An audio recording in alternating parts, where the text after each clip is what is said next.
Shalom Aleichem Besem Yeshua Mashiach.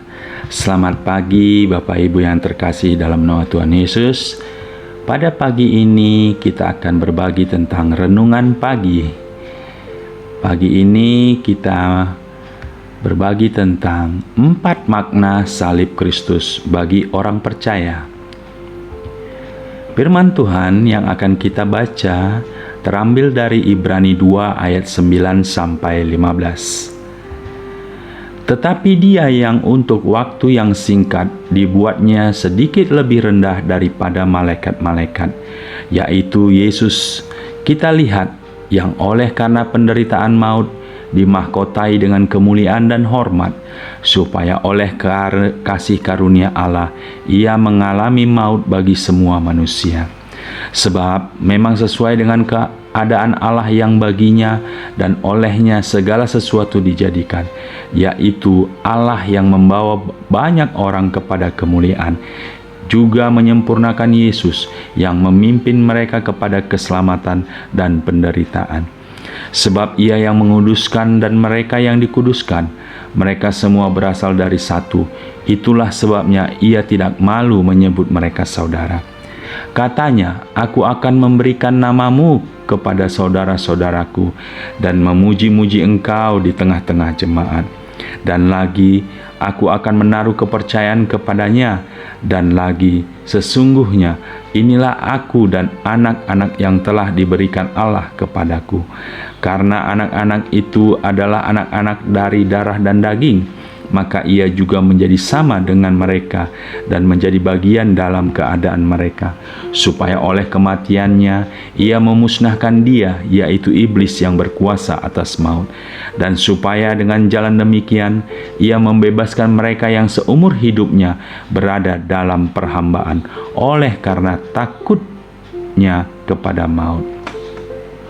Dari firman Tuhan ini kita dapat belajar bahwa ada 4 makna salib Kristus bagi orang percaya.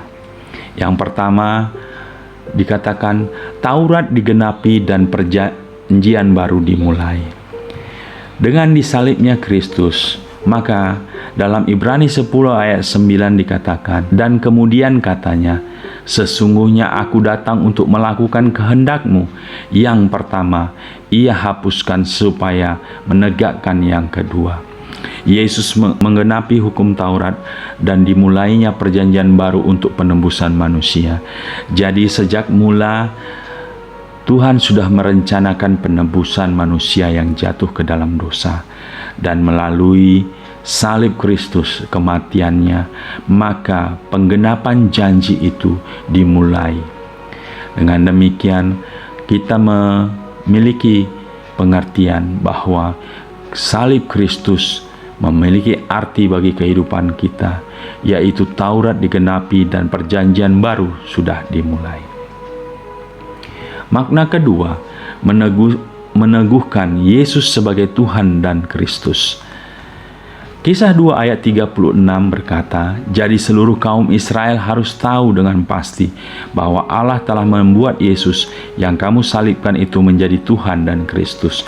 Jadi jelas seharusnya bangsa Israel sadar bahwa Yesus adalah Tuhan dan Kristus. Kita tahu Yesus adalah pencipta melalui firman, dan Kristus kita tahu adalah yang diurapi. Arti Kristus yaitu yang diurapi atau yang dipilih.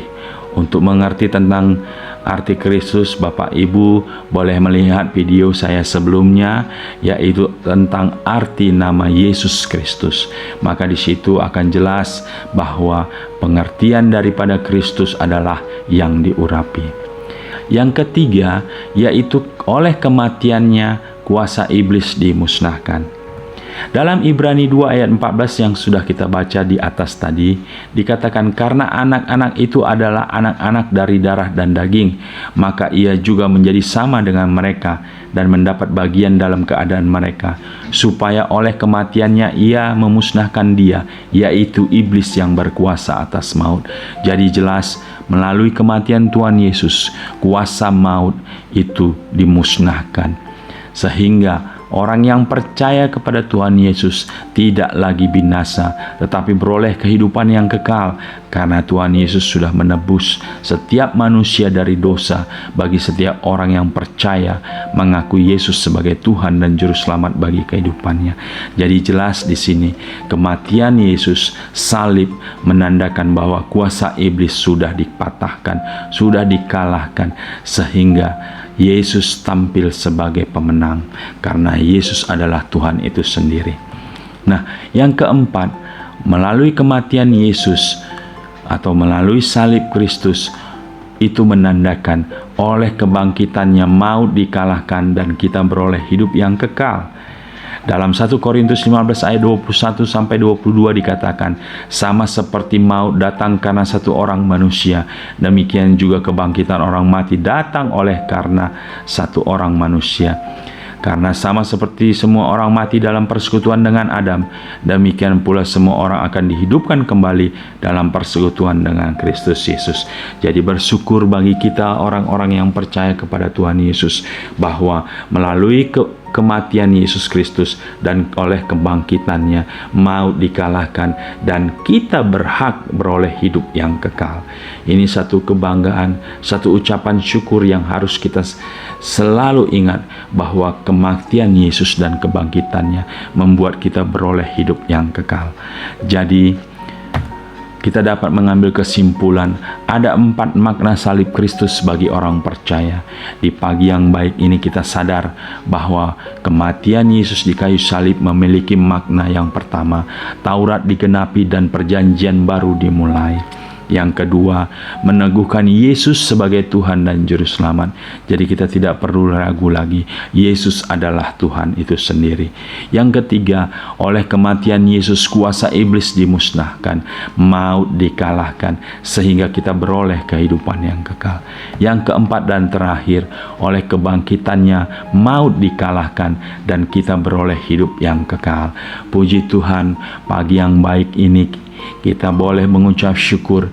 Kita mengerti bahwa salib Kristus itu punya kuasa. Nama Yesus penuh kuasa. Kematian dan kebangkitannya juga penuh kuasa. Dengan kebangkitannya maut sudah dikalahkan. Demikian Bapak Ibu yang terkasih dalam nama Tuhan Yesus, renungan pagi ini. Semoga mulai pagi ini kita mengucap syukur kepada Tuhan, karena melalui Dia kita beroleh hidup yang kekal. Jangan lupa Bapak Ibu bantu like dan subscribe Juginsu Broadcast Channel, dan bagikan kepada banyak orang yang membutuhkan kebenaran firman Tuhan. Dan kami percaya, saya percaya, dengan membagikan channel ini Bapak Ibu juga ikut untuk menginjil, menyampaikan kabar baik itu. Terima kasih Bapak Ibu, selamat pagi, Tuhan Yesus memberkati.